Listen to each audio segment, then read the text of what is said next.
Qizimning turmush o'rtog'i uzoq safarga ketgan edi. Hozir uning ketganiga 5 oy bo'ldi. Ba'zilarning aytishlariga qaraganda, er va xotin 6 oydan ortiq ko'rishmasa, qaytadan nikoh o'qitish kerak emish. Haqiqatan ham shundaymi? Yo'q, undoq emas. Oralarida gap o'tmagan bo'lsa, urush janjal, taloq masalasi ko'rilmagan bo'lsa, unaqa gapni hech demak ko'tarishning hojati yo'q. Turmush taqozosi bilan ba'zi bir sabablarga ko'ra orada ayriliq bo'ladigan bo'lsa-yu, ikki taraf demak o'zlari rozi bo'lgan bo'lsalar, ahli inoq bo'lgan bo'lsalar, taloq masalasi ko'rilmagan bo'lsa, o'z-o'zidan taloq tushib qolmaydi. Mumkin emas. Bu mutlaqo mumkin emas. Mana shu gap ham, ya'niki 6 oydan ortiq er xotin bir-biri bilan ko'rishmasa taloq tushib qoladi degan gap ham katta musibatlarimizdan biri. Bu ham savodsiz kishilarni, shariat ilmlaridan bexabar odamlarni shariatga tiqilishi, ahmadonalik qilishi, o'zini bilimdon qilib ko'rsatishi uchun qilgan bir noto'g'ri xatti-harakatlaridir. Bu narsani demak kishilarni tashvishga qo'yish, shubhaga solish qandoq bo'lishini mana shu savolni o'zidan ko'rib turibmiz. Bir oila qattiq tashvishlanmoqda.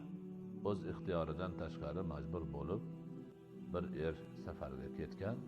Endi ayolning qarindosh urug'lari, ehtimol erning qarindosh urug'lari, o'zi er xotin ikkovlari ham agar 6 oygacha kela olmasa taloq tushib qolarmikin degan qattiq bir tashvishdalar. Bunga o'xshaganlarni soni sanog'i yo'q. Gapni esa hujjati yo'q, dalili yo'q, asosi yo'q, tarqab qolgan bir gap. Buni yana ko'pchilik e'tibor bermayotgan boshqa bir og'ir musibati bor. Bu ham bo'lsa, ana shundoq tarzda boshqa yoqqa ketib qolgan kishilar bir muddatdan keyin qaytib kelmasalar, endi 6 oydan ko'p o'tdi, taloq tushgan bo'lsa kerak degan gumon bilan xotini erga tegib ketishi yoki kelinni ota-onalari erga berib yuborish holatlari ham bo'lmoqda. Bular hammasi shariatga xilof ishlar. Hech qayerda hech kim er xotin 6 oydan uzoq ko'rishmasa oralariga taloq tushadi degan gapni aytgan emas. Bu narsa mutlaqo bo'lmag'ur bir gap hisoblanadi.